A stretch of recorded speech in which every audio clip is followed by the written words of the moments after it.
চলে যা চলে যা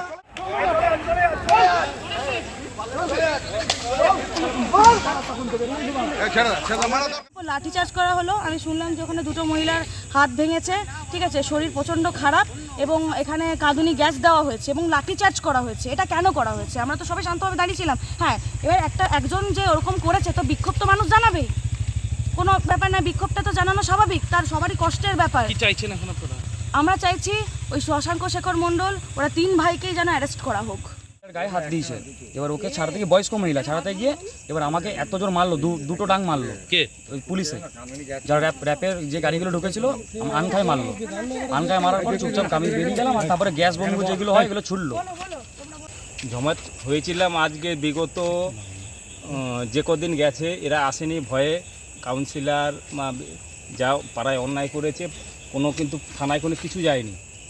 পুরো পাড়ার মহিলা, ছেলে, বয়স্ক লোক, বাচ্চা কাচ্চা সবাই কিন্তু এখানে এসেছিল। এদের পাড়ায় থাকতে দেওয়া যাবে না, এরা হচ্ছে অ্যান্টিভাইরাস জিনিস। এদের